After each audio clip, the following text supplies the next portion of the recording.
हाय, मैं हूं सावित्री और आप देख रहे हैं सावित्री सत्य यूट्यूब चैनल। मैं पुनः एक नई वीडियो को लेकर आई हूं और आज का टॉपिक है ईस्ट इंडिया कंपनी और बंगाल के नवाब। चलिए जानते हैं ईस्ट इंडिया कंपनी और बंगाल के नवाब के बारे में। मुगल सम्राट द्वारा स्वतंत्र रूप से नियुक्त बंगाल का अंतिम गवर्नर मुर्शिद कुली खान, जिसका शासनकाल 1717 से 1727 तक था। तो शुरू में ही एक क्वेश्चन बन गया कि बंगाल का अंतिम गवर्नर जनरल कौन था। तो अभी तुरंत मैं पढ़ी हूँ मुर्शिद कुली खान। आपको याद रखना है क्योंकि जब मैं क्वेश्चन कराऊंगी तो इस प्रकार के क्वेश्चन जरूर आएंगे। आगे है, इसने अपनी राजधानी ढाका से मुर्शिदाबाद बनाया। इस प्रकार से प्रश्न बनेंगे कि कौन से शासक ने अपनी राजधानी ढाका से मुर्शिदाबाद बनाया था, तो उसका नाम होगा मुर्शिद कुली खां। आगे है, नगर का नाम मुर्शिदाबाद रख दिया। इसका जो नाम रखा वो अपने नाम पर ही मुर्शिदाबाद रख दिया। आगे है, इसने भूमि बंदोबस्त में इजारा व्यवस्था आरंभ की। इसने भूमि बंदोबस्त में इजारा व्यवस्था आरंभ की। अलवर्दी खां, जिसका शासनकाल 1740 ईस्वी से 1756 ईस्वी तक है, ने यूरोपियों की तुलना मधुमक्खियों से की है। कहा है कि यदि उन्हें ना छेड़ा जाए तो वे शहद देगी और यदि छेड़ा जाए तो वे काट काट कर मार डालेगी। इस कथन को अगर आपको एक प्रश्न के रूप में बना के दे दे और पूछा जाए कि ये बात कौन बोले थे, तो इसका आंसर हो जाएगा अलवर्दी खां। इसके मृत्यु के पश्चात उसका दोहित्र सिराजुद्दौला उत्तराधिकारी बना। ब्लैक होल की कथित घटना 20 जून 1756 ईस्वी को सिराजुद्दौला के समय में हुई थी। जेड हॉलवेल, जो शेष जीवित रहने वाले में से एक था, के अनुसार 18 फीट लंबे, 14 फीट 10 इंच चौड़े कक्ष में 146 अंग्रेज बंदी कर दिए गए और अगले दिन उसमें केवल 23 व्यक्ति ही बच पाए। ये घटना जो है ब्लैक हॉल की घटना को कथित कर रहा है कि जो हॉल मतलब एक रूम सा, जिसका लंबाई बोले तो 18 फीट था और चौड़ाई 14 फीट 10 इंच में वह हॉल बना हुआ था। और कितने आदमी को बंदी किया गया था, तो 146 अंग्रेज को बंदी कर लिया गया था। पर जब अगले दिन उसको खोला जाता है तो पता चलता है कि मात्र 23 ही व्यक्ति बच पाते हैं। 123 व्यक्ति की मृत्यु हो जाती है। यह घटना ब्लैक होल के नाम से जाना जाएगा। तो इस प्रकार का घटना को ही ब्लैक होल के नाम दिया है। समकालीन मुस्लिम इतिहासकार गुलाम हुसैन ने अपनी पुस्तक सियार उल मुतखैरीन, इसका पुस्तक है किसका, गुलाम हुसैन ने अपनी पुस्तक में बताया था। पुस्तक का नाम है सियार उल मुतखैरीन में इसका कोई उल्लेख नहीं किया। भारतवर्ष में ब्रिटिश साम्राज्य का संस्थापक लॉर्ड रॉबर्ट क्लाइव को माना जाता है। आपसे प्रश्न पूछा जाएगा कि भारत में ब्रिटिश साम्राज्य का संस्थापक किसे माना जाता है, तो लॉर्ड रॉबर्ट क्लाइव को, जिसने प्लासी के युद्ध 17 जून 1757 ईस्वी में बंगाल के नवाब सिराजुद्दौला को पराजित कर पहली बार भारत में ब्रिटिश प्रभुत्व की नींव रखी थी। तो आपसे पूछा जाएगा कि प्लासी का युद्ध पहले कब हुआ था, तो 23 जून 1757 में। कहाँ के नवाब को पराजित किया था, तो बंगाल के नवाब सिराजुद्दौला को पराजित किया था। भारत में ब्रिटिश प्रभुत्व की नींव रखी थी। प्लासी वर्तमान नाम प्लासी का युद्ध मैदान पश्चिम बंगाल राज्य के नदिया जिले के भागीरथी नदी के किनारे स्थित है। क्लाइव भारत में बंगाल के गवर्नर के पद पर 1757 से 1760 ईस्वी तक तथा 1765 से 1767 तक रहा है। आपसे पूछा जाएगा कि क्लाइव भारत में गवर्नर के पद पर कब से कब तक रहा था, तो 1757 से 1760 तक तथा 1765 से 1767 तक रहा है। आगे है, इस दौरान उसने अवध के नवाब शुजा-उद-दौला के साथ इलाहाबाद की संधि की। अंग्रेज सैनिकों का एक श्वेत विद्रोह उसके समय में हुआ था। क्लाइव द्वारा बंगाल के सफलतापूर्व एक लुटेरा राज्य की स्थापना की गई। क्लाइव एक सैनिक के रूप में जननेता था। विलियम पिट का यह कथन है कि वह स्वर्ग से उत्पन्न सेना नायक था। यह कथन आपको दे देगा और प्रश्न के रूप में पूछ लिया जाता है कि यह कथन वह स्वर्ग से उत्पन्न सेना नायक है, किसके बारे में यह कथन दिया गया है, तो यह बताया जाएगा क्लाइव के बारे में यह कथन दिया गया। और किसने ये लिखा था, तो विलियम पिट ने। आगे है अलवर्दी खां के उत्तराधिकारी नवाबों में मीर कासिम, जिसका शासनकाल 1760 से 63 तक सबसे योग्य था। पूर्णिया तथा रंगपुर के फौजदार के रूप में वे अपनी योग्यता पहले ही दर्शा चुका था। वह अपनी राजधानी मुर्शिदाबाद से मुंगेर ले गया। आपसे पूछा जाएगा कि मुर्शिदाबाद से राजधानी कहाँ लेके गया था, तो मुंगेर। पहले ढाका से मुर्शिदाबाद और उसके बाद मुंगेर। वह मुर्शिदाबाद के षड्यंत्रमय वातावरण तथा कलकत्ता से दूर रहना चाहता था ताकि अंग्रेजों का हस्तक्षेप अधिक न हो। मीर कासिम ने सेना का गठन यूरोपीय पद्धति पर करने का निश्चय किया। इसके द्वारा मुंगेर में तोपों तथा तोड़ेदार बंदूकें बनाने की व्यवस्था की गई। इसके अतिरिक्त मीर कासिम राज्य की आर्थिक स्थिति को भी सुधारने के लिए प्रयत्नशील रहा। जिन अधिकारियों ने गबन किया था उन पर बड़े बड़े जुर्माने लगाए गए। कुछ नए कर भी उसने लगाए। 22 अक्टूबर 1764 ईस्वी को अंग्रेजों ने मीर कासिम, अवध के नवाब शुजा-उद-दौला तथा दिल्ली के मुगल सम्राट शाह आलम द्वितीय की सम्मिलित सेना को बक्सर के युद्ध में परास्त किया। तो आपसे क्वेश्चन बनता है कि बक्सर का युद्ध पहले कब हुआ था, तो 22 अक्टूबर 1764 को हुआ था। आपको डेट ये याद रखना।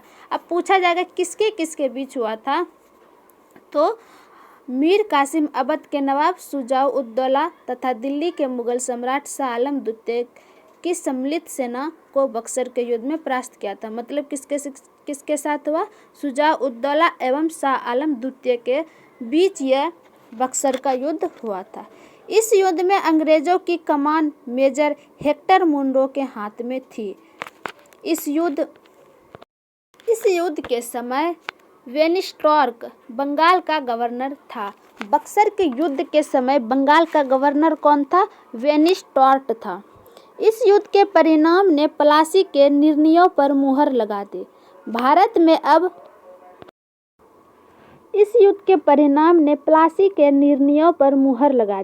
भारत में अब अंग्रेजों को चुनौती देने वाले कोई दूसरा नहीं था। इलाहाबाद तक का प्रदेश अंग्रेजों के अधिकार में आ गया तथा दिल्ली विजय का मार्ग खुल गया। बक्सर का युद्ध भारतीय इतिहास में निर्णायक सिद्ध हुआ। बक्सर के युद्ध के समय बंगाल का नवाब मीर जाफर तथा दिल्ली का शासक शाह आलम द्वितीय था। तो आपसे पूछा जाएगा बक्सर के युद्ध के समय बंगाल का नवाब कौन था, तो मीर जाफर तथा दिल्ली का शासक शाह आलम द्वितीय था। इलाहाबाद की दूसरी संधि 16 अगस्त 1765 की संधि के अनुसार मुगल बादशाह शाह आलम द्वितीय ने कंपनी को बंगाल, बिहार तथा उड़ीसा की दीवानी अस्थायी रूप दे दी। इस समय Robert Clive east India company का बंगाल का गवर्नर था।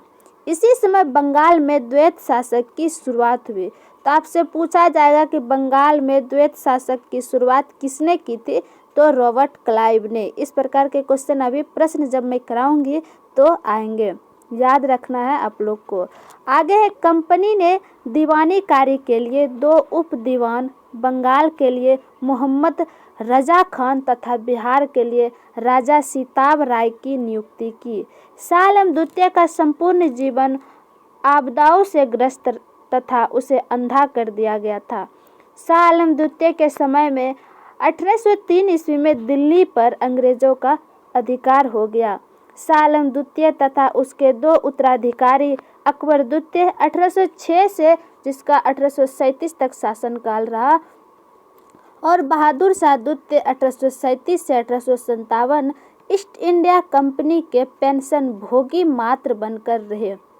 1765 ईस्वी में अंग्रेजों द्वारा सिलहट की दीवानी प्राप्त की गई तथा बर्मा के युद्ध के बाद स्कॉट द्वारा सिलहट को जयंतिया तथा गारो पहाड़ी क्षेत्रों से जोड़ने के लिए सड़कों का निर्माण किया। जयंतिया और गारी ये कहाँ का क्षेत्र है? मेघालय का क्षेत्र है, जिसके विरोध स्वरूप इन पहाड़ियों पर रहने वाली खासी जनजाति के लोगों ने अपने नेता तीरथ सिंह के नेतृत्व में विद्रोह किया। तो पूछा जाएगा खासी जनजाति के द्वारा किया गया विद्रोह का नेता कौन था, उसका नेतृत्व कौन कर रहा था? तो तीरथ सिंह ने खासी जनजातियों के विद्रोह का नेतृत्व कर रहा था। के.एम. पन्नीकर ने कहा कि 1765 ईस्वी से 1772 ईस्वी तक कंपनी ने बंगाल को डाकुओं का राज्य स्थापित कर दिया। इस प्रकार से ये समाप्त हो गया। अब इससे संबंधित प्रश्न को हम लोग चलिए देखते हैं।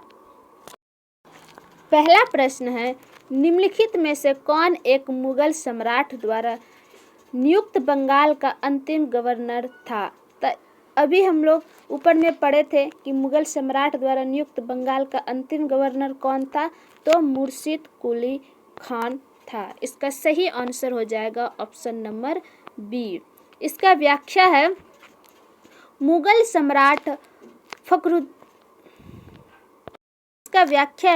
सम्राट फर्रुखसियर द्वारा 1717 ईस्वी में मुर्शिद कुली खां को बंगाल का गवर्नर सूबेदार नियुक्त किया गया। मुर्शिद कुली खान की मृत्यु के पश्चात उसका दामाद शुजाउद्दीन बंगाल का सूबेदार बना, जिसे तत्कालीन मुगल सम्राट मोहम्मद शाह रंगीला द्वारा मान्यता प्राप्त की गई। अतः मुगल सम्राट द्वारा नियुक्त बंगाल का अंतिम गवर्नर मुर्शिद कुली खान था।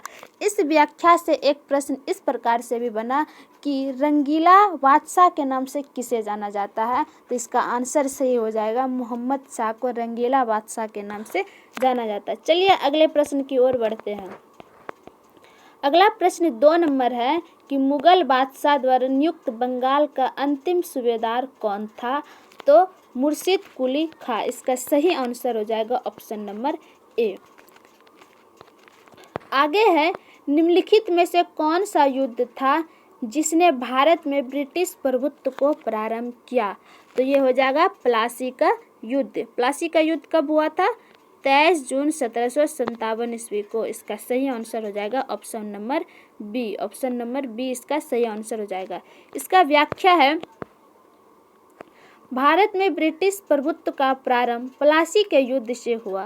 प्लासी के युद्ध 23 जून 1757 में रॉबर्ट क्लाइव के नेतृत्व में अंग्रेजों ने बंगाल के नवाब सिराजुद्दौला को पराजित किया। नवाब की सेना 3 राजद्रोही मीर जाफर, यार लतीफ और राय दुर्लभ की सेना नायकत्व में थी। नवाब की एक अग्रगामी टुकड़ी के नेता मीर मदन तथा मोहन लाल थे। सहसा एक गोली के रणभूमि में ही मीर मदन मारा गया। नवाब सिराजुद्दौला द्वारा अपने प्रमुख अधिकारियों से मंत्रणा के दौरान मीर जाफर से उसे पीछे हटने को कहा तथा यह भी कहा कि नवाब को सेना का नेतृत्व सेना अध्यक्षों के हाथों में छोड़ गया। यही उसकी हार का कारण बना। प्लासी के युद्ध ने अंग्रेजों को तत्कालिक सैनिक एवं वाणिज्यिक लाभ प्रदान किए। इसने कृषि उत्पादन और दस्तकारियों के क्षेत्र में अग्रणी 3 राज्य बिहार, बंगाल और उड़ीसा में राजनीतिक प्रभुत्व स्थापित करने के लिए पृष्ठभूमि तैयार की।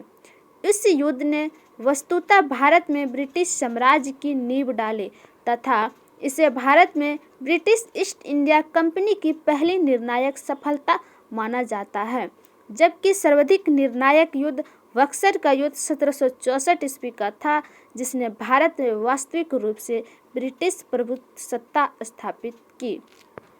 अगला चौथा नंबर क्वेश्चन है कि इंग्लैंड की ईस्ट इंडिया कंपनी की भारत में प्रथम निर्णायक सैन्य सफलता मानी जाती है, तो वो प्लासी के युद्ध को। इसका सही हो जाएगा ऑप्शन नंबर बी। अगला क्वेश्चन है 5 नंबर, प्लासी का युद्ध लड़ा गया था कब? प्लासी का युद्ध कब हुआ था? तो 1757। इसका भी सही ऑप्शन हो जाएगा ऑप्शन नंबर बी। अगला क्वेश्चन है सिराजुद्दौला लॉर्ड क्लाइव द्वारा परास्त हुआ था, किस युद्ध में परास्त हुआ था? तो इसका आंसर हो जाएगा प्लासी के युद्ध में परास्त हुआ था। इसका आंसर नंबर ए सही हो जाएगा। अगला क्वेश्चन है भारत में ब्रिटिश साम्राज्य का संस्थापक कौन था? भारत में ब्रिटिश साम्राज्य का संस्थापक कौन था? तो लॉर्ड रॉबर्ट क्लाइव। इसका ऑप्शन नंबर सी सही आंसर हो जाएगा। इसका व्याख्या है भारतवर्ष में ब्रिटिश साम्राज्य का संस्थापक लॉर्ड रॉबर्ट क्लाइव को माना जाता है, जिसने प्लासी के युद्ध 23 जून 1757 में बंगाल के नवाब सिराजुद्दौला को पराजित कर पहली बार भारत में ब्रिटिश प्रभुत्व की नींव रखी थी। अगला क्वेश्चन 8वां नंबर है निम्नलिखित में से किसे स्वर्ग से उत्पन्न सेनानायक कहा गया है? देखिए ये प्रश्न आ गया, मैं बोली थी कि इस प्रकार के प्रश्न जरूर ही आएंगे। तो देखिए आपके सामने ही ये प्रश्न आ गया है। निम्नलिखित में से किसे स्वर्ग से उत्पन्न सेनानायक कहा जाता है? तो किसे कहा जाता है? रॉबर्ट क्लाइव को कहा जाता है। इसका बी नंबर करेक्ट ऑप्शन सही हो जाएगा। इसका व्याख्या पढ़ देती हूँ। क्लाइव एक सैनिक के रूप में जननेता था। विलियम पीट का यह कथन है कि वह स्वर्ग से उत्पन्न सेनानायक था। अगला 9 नंबर क्वेश्चन है प्लासी का युद्ध मैदान कहाँ स्थित है? मतलब प्लासी का युद्ध किस मैदान में हुआ था? तो वह पश्चिम बंगाल में प्लासी का युद्ध हुआ था। प्लासी का युद्ध, जिसका ऑप्शन नंबर डी सही हो जाएगा। इसका व्याख्या प्लासी, वर्तमान का नाम प्लासी ही है, का युद्ध मैदान पश्चिम बंगाल राज्य के नदिया जिला में भागीरथी नदी के किनारे हुआ था। अगला 10 नंबर क्वेश्चन है निम्नलिखित में से किसने अपनी राजधानी मुर्शिदाबाद से मुंगेर स्थानांतरित की थी? तो मीर कासिम ने किया था। इसका ऑप्शन नंबर डी सही हो जाएगा। मीर कासिम अपनी राजधानी मुर्शिदाबाद से मुंगेर ले गया। संभवतः वह मुर्शिदाबाद के षड्यंत्रमय वातावरण तथा कलकत्ता से दूर रहना चाहता था ताकि अंग्रेजों का हस्तक्षेप अधिक न हो। अगला क्वेश्चन 11 नंबर है कि सबसे अधिक निर्णायक युद्ध जिसने अंग्रेजों के भारत में प्रभुत्व को स्थापित किया था, तो वो हो जाएगा बक्सर का युद्ध। ऑप्शन नंबर ए सही हो जाएगा। बक्सर का युद्ध हुआ कब था? तो 22 अक्टूबर 1764 को हुआ था। इसका व्याख्या है कि 22 अक्टूबर 1764 को अंग्रेजों ने मीर कासिम, अवध के नवाब शुजा-उद-दौला तथा दिल्ली के मुगल सम्राट शाह आलम द्वितीय की सम्मिलित सेना को बक्सर के युद्ध में परास्त किया। इस युद्ध में अंग्रेजों की कमान मेजर हेक्टर मुनरो के हाथ में थी। इस युद्ध के परिणाम ने प्लासी के निर्णायक पर मुहर लगा दी।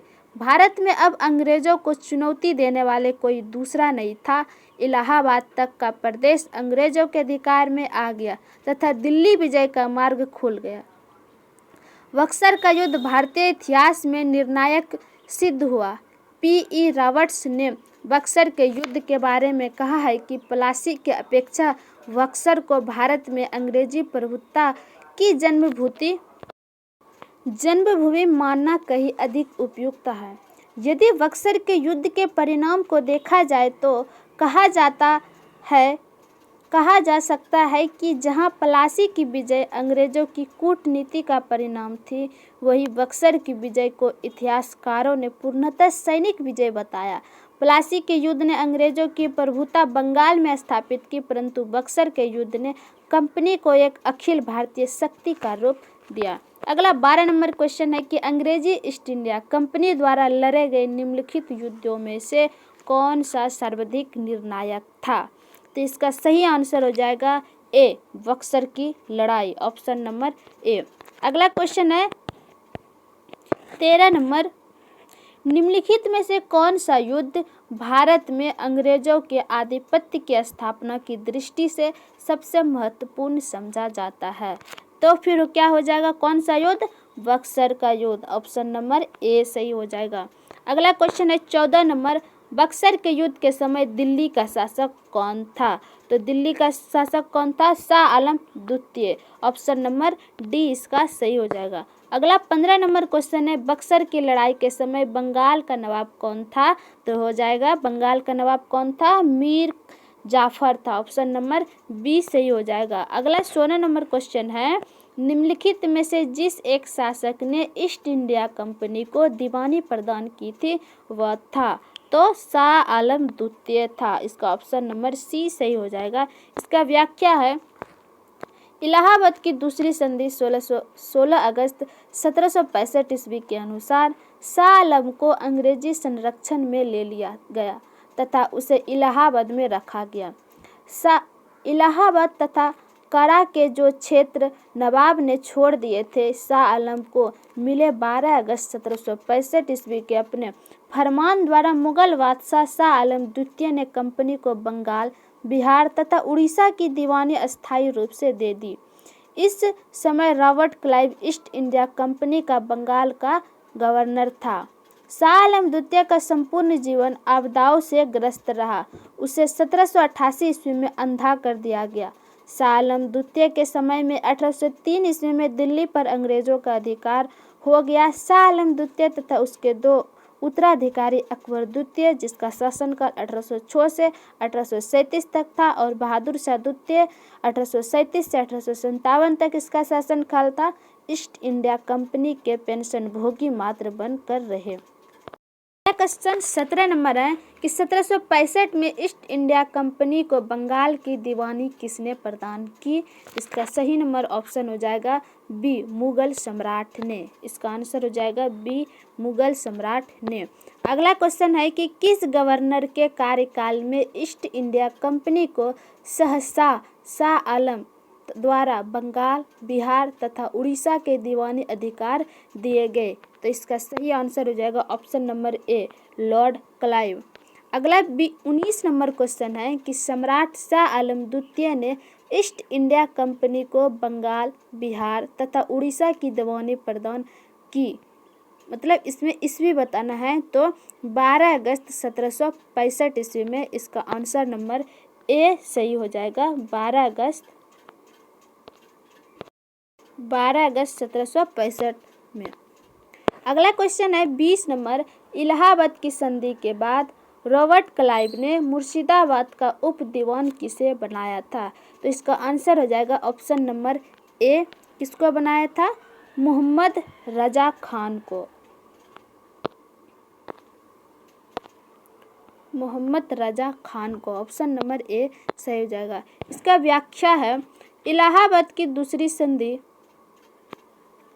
16 अगस्त 1765 के अनुसार भड़ोचे सम्राट शाह आलम को अंग्रेजी संरक्षण में ले लिया गया तथा उसे इलाहाबाद में रखा गया। शाह आलम ने उपयुक्त संधि के प्रावधान द्वारा कंपनी को बंगाल, बिहार, उड़ीसा की दीवानी अस्थायी रूप से दे दी। नज्म-उद-दौला को बंगाल का नवाब स्वीकार किया गया, जिसके बदले नवाब द्वारा सम्राट को 26 लाख रुपये वार्षिक अदा करना था। इस समय कंपनी सीधे कर संग्रह करने का भार न तो लेना चाहती थी और न ही उसके पास ऐसी क्षमता थी।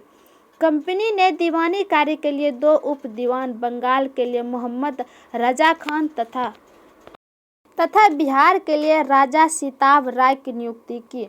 मोहम्मद रजा खान उप नाजिब के रूप में भी कार्य करते थे। इस प्रकार समस्त दीवानी तथा निजामत का कार्य भारतीयों द्वारा ही चलता था, यद्यपि अधिकार कंपनी के हाथ में थी। अगला क्वेश्चन 21 नंबर क्वेश्चन है कि 1765 ईस्वी में दीवानी प्रदान किए जाने के बाद ब्रिटिश सबसे पहले निम्नलिखित में से किस पर्वतीय जनजाति के संपर्क में आए? तो इसका ऑप्शन नंबर हो जाएगा सही ऑप्शन बी, खासी जनजाति के संपर्क में आए थे। इसका व्याख्या है कि बंगाल की दीवानी प्राप्त करने के पश्चात ब्रिटिश 1765 ईस्वी में सिलहट आए थे। खासी जनजाति के लोग चावल, नमक, सूखी मछलियों के बदले रेशम, सूती सामान, लोहा, मोम, मधु एवं सिंग का व्यापार करने हेतु सिलहट की सीमा पर पंडुआ में आते थे। खासी पर्वतों में पाए जाने वाले चूना पत्थर का उपयोग तब बंगाल में चूना पत्थर की मांग की पूर्ति हेतु किया जाता था। कुछ समय पश्चात ईस्ट इंडिया कंपनी के ब्रिटिश अधिकारी चूना पत्थर का व्यापार करने लगे, जिससे वे खासी जनजातियों के संपर्क में आए। आगे 22 नंबर क्वेश्चन है, अवध सल्तनत के हिंदू नायक क्वेश्चन है कि अवध सल्तनत के हिंदू नायब वजीर के संदर्भ में निम्नलिखित कथनों में से कौन सा कथन सही है। कथन है कि राजा टिकैत राय नवाब आसिफउद्दौला के अर्थ मंत्री थे। दूसरा है, अवध के नवाबों के राज्य में सामान्यतः कतिपय हिंदू जातियों के लोगों को उच्च स्थान प्राप्त था। इसमें बताना है कि एक सही है या दो सही है या एक या दो दोनों सही है, या तो एक भी सही नहीं और दो भी सही नहीं। तो इसका सही आंसर हो जाएगा एक और दो दोनों सही है, ऑप्शन नंबर सी सही हो जाएगा।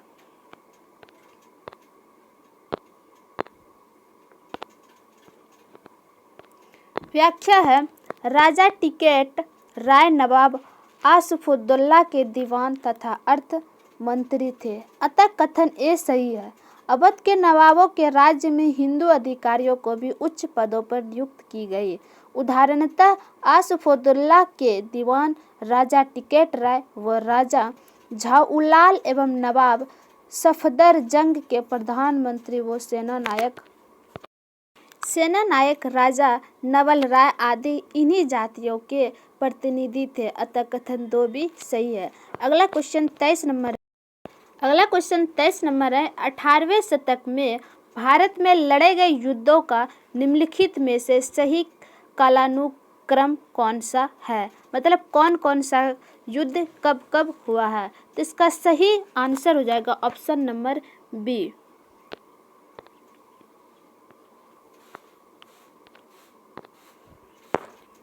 अगला क्वेश्चन है, इसका व्याख्या दिया हुआ है, 18वीं शताब्दी में भारत में लड़े गए प्रश्नगत युद्धों का सही कालानुक्रम इस प्रकार है। अंबर युद्ध अगस्त 1749 ईस्वी में मुजफ्फर जंग चंदा साहिब तथा फ्रांसीसी की संयुक्त सेनाओं ने बेल्लूर के समीप अंबर या अंबूर नामक स्थान पर कर्नाटक के नवाब अनवरुद्दीन को पराजित कर उसकी हत्या कर दी। मुजफ्फर जंग दक्कन का सूबेदार बन गया। इस उपलक्ष्य में उसने अपने हितकारी डुम्पले को कृष्णा नदी के दक्षिणी भाग के मुगल प्रदेशों का गवर्नर नियुक्त कर दिया तथा उत्तरी सरकार के कुछ जिलों के फ्रांसीसियों को दे दिए गए। इसके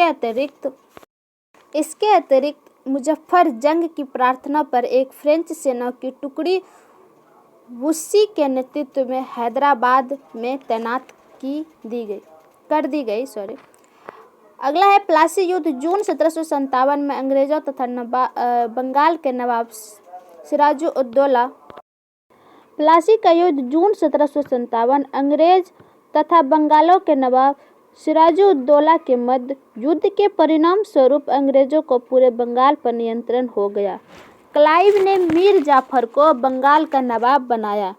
नवाब बनने के बाद मीर जाफर ने अंग्रेजों को उनकी सेवाओं के लिए 24 फरगना की जमींदारी के पुरस्कृत किया तथा क्लाइव को 2,34,000 पाउंड की निजी भेंट दी। अगला युद्ध है वांडीवास का युद्ध जनवरी 1760 ईस्वी में हुई थी। अंग्रेजों तथा फ्रांसीसियों के मध्य युद्ध में फ्रांसीसी पराजित हुई। अंग्रेजी सेना का नेतृत्व सर आयर कूट ने जबकि फ्रांसीसी सेना का नेतृत्व काउंट डी लाली ने किया था।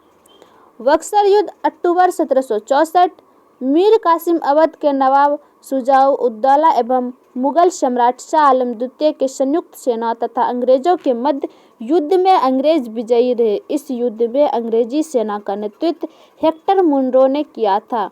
बक्सर के युद्ध ने प्लासी के निर्णयों पर मुहर लगा दी। इस प्रकार विकल्प बी उत्तर सही होगा। अगला क्वेश्चन 24 नंबर है, उस फ्रांसीसी सेनापति का नाम बताइए जो 1760 के वांडीवास युद्ध में पराजित हुआ। इसका सही आंसर हो जाएगा count Lali, option number A इसका सही आंसर हो जाएगा ए।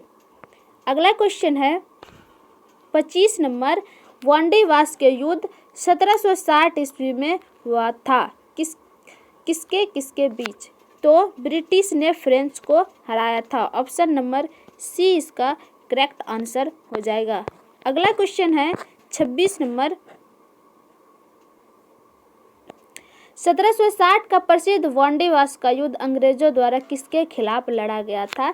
तो फ्रांसीसियों के खिलाफ लड़ा गया था। ऑप्शन नंबर ए इसका सही आंसर। अगला 27 नंबर क्वेश्चन है, निम्नलिखित में से कौन सा युग्म सही सुमेलित है? इसमें बताना है कि कौन सा युद्ध किसके किस बीच हुआ था। तो ए इसका सही आंसर हो जाएगा बी, वांडीवास का युद्ध फ्रांसीसी विरुद्ध ईस्ट इंडिया कंपनी के बीच हुआ था। ऑप्शन नंबर इसका बी सही हो जाएगा। Option number B. इसका व्याख्या है, बक्सर का युद्ध 22 अक्टूबर 1764 ईस्वी को अवध के नवाब शुजा-उद-दौला, मुगल सम्राट शाह आलम तथा मीर कासिम की संयुक्त सेनाओं और अंग्रेजों के मध्य हुआ था। वांडीवास का युद्ध 22 जनवरी 1760 ईस्वी को अंग्रेजों तथा फ्रांसीसियों के मध्य हुआ। इस युद्ध में फ्रांसीसी पराजित हुई। यही पराजय भारत में उनके पतन की शुरुआत थी। चिलियावाला का युद्ध 13 जनवरी 1849 को लड़ा गया। इस युद्ध में अंग्रेजी सेना का नेतृत्व लॉर्ड गप ने किया था। सिख सेना शेर सिंह के नेतृत्व में लड़ी। यह युद्ध अनिर्णीत समाप्त हुआ। इस युद्ध के समय भारत का गवर्नर जनरल लॉर्ड डलहौजी था। खुर्दा का युद्ध 1795 ईस्वी में निजाम के विरुद्ध मराठों द्वारा लड़ा गया, जिसमें निजाम की हार हुई। अतः स्पष्ट है कि बी युग्म सही सम्मिलित है। अगला क्वेश्चन 28 नंबर क्वेश्चन है कि निम्नलिखित में से किसने भारत में अंग्रेजों का सर्वाधिक विरोध किया? तो इसका सही आंसर हो जाएगा ऑप्शन नंबर ए, मराठों ने। इसका व्याख्या है, भारत में अंग्रेजों का 28 नंबर क्वेश्चन है, निम्नलिखित में से किसने भारत में अंग्रेजों का सर्वाधिक विरोध किया? तो इसका आंसर हो जाएगा ऑप्शन नंबर ए। इसका व्याख्या है, भारत में विरोध मराठा द्वारा किया गया। तीन आंग्ल मराठा युद्ध के बाद ही मराठा शक्ति को दबाया गया। मुगल सम्राट के खंडहरों पर मराठों ने अपने साम्राज्य की आधारशिला रखी। इन्हीं परिस्थितियों में अंग्रेजों ने भी लाभ उठाया। प्रथम आंग्ल मराठा युद्ध में अंग्रेजों को मुंह की खानी पड़ी। सालवाई की संधि से प्रथम युद्ध बंद हुआ। वेलेस्ली ने 1802 ईस्वी में अपने सहायक संधि के जाल में पेशवा को बांध लिया। 1818 ईस्वी में लॉर्ड हेस्टिंग ने मराठों की रही सही शक्ति को समाप्त कर ब्रिटिश सर्वोच्चता की स्थापना की। आज तक इतना ही प्रश्न था। अगर वीडियो अच्छा लगे तो चैनल को सब्सक्राइब करें और बेल आइकन को दबा दें, ताकि मेरी वीडियो सबसे पहले आप तक पहुंच सके। मिलते हैं नेक्स्ट वीडियो में। अभी के लिए धन्यवाद।